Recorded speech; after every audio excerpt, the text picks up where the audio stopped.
1801, 1802, and then his successor was his son, 20 or 30 years later. They are written up in the Dictionary of Canadian Biography, right in the beginning as Akamopi. They don't always spell it the way it would be spelled. I asked Marvin Weatherwax, how do I spell this correctly? That's not necessarily spelled that way in books, but that was the title. So, I mean, if people were serious about making a hereditary principal chief, they'd have to find out who was descended from Painted Feathers, the Akamoti in the 1840s, 1850s. I don't know if people are even aware of that. I don't know. You could do it, I'm sure you could find out. But the question is, do you want a hereditary chief?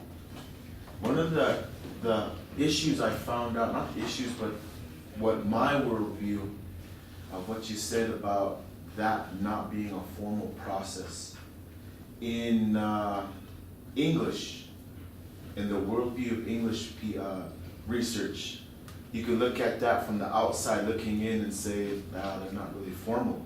Yeah. Because it's not on paper. Yeah. However, when you look at the transfer process, Yeah. you could parallel it over to be a formal process Yes. to find out who Yes. the leaders are Yep.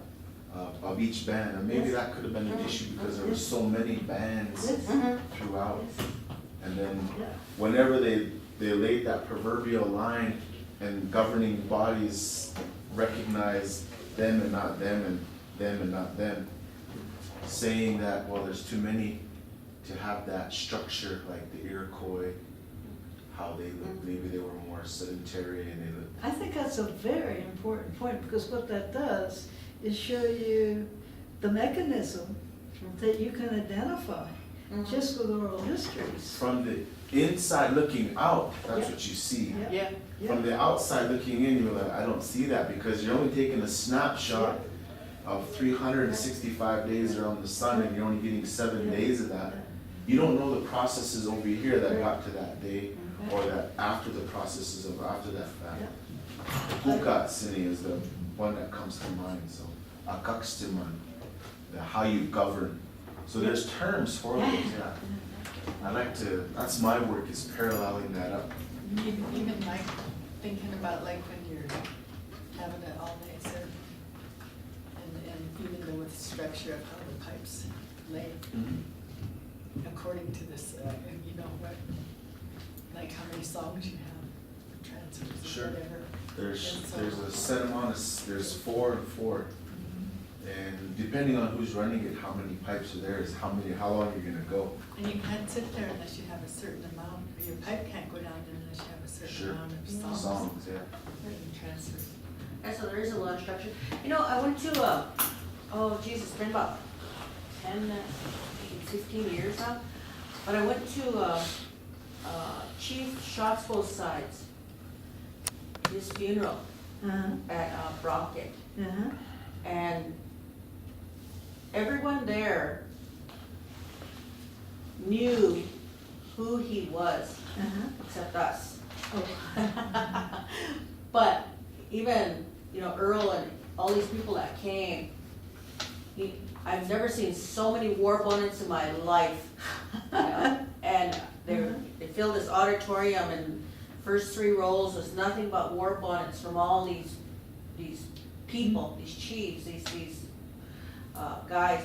But he was, at that point, he was the hereditary chief, and everyone, all 4 bands knew that. And each one of them got up and talked about him and his lineage. But he was Chief Shots Both Sides. And upon his passing, it was gone. Yeah. That world was Yeah. gone. So it was really a big thing. Yeah. And it was kind of crazy because, it was kind of cool.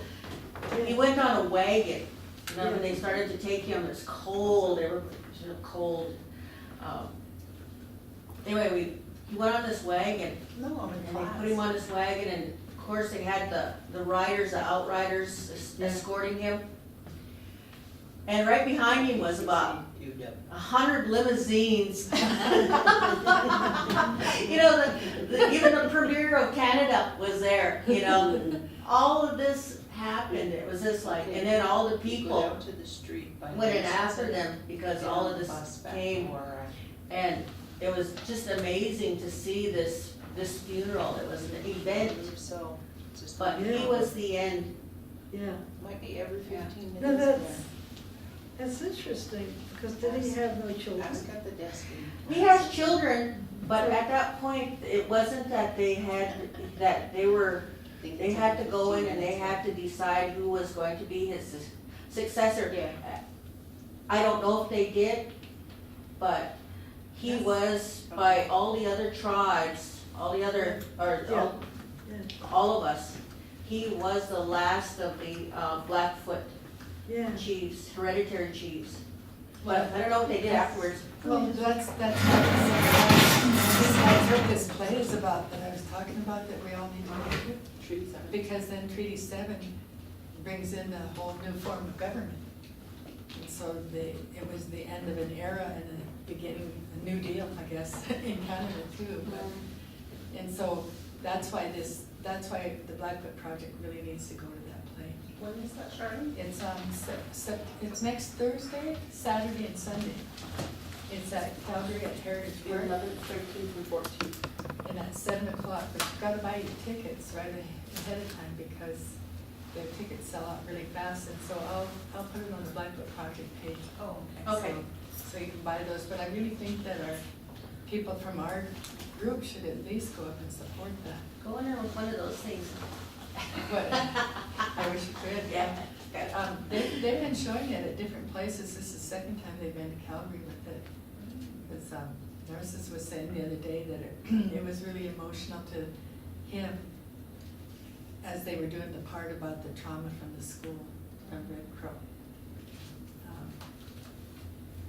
Because it's reverting back to where it was before. You know, when they were busy bringing the Blackfoot way of knowing into the school, and now it's starting to revert. so I'm gonna get something to bring here. We really should. Is it just, is it play? It's a play. Thursday? It's a play sponsored by the University of Lethbridge. Oh, And we can do that. Yeah, During we our can days catch of that.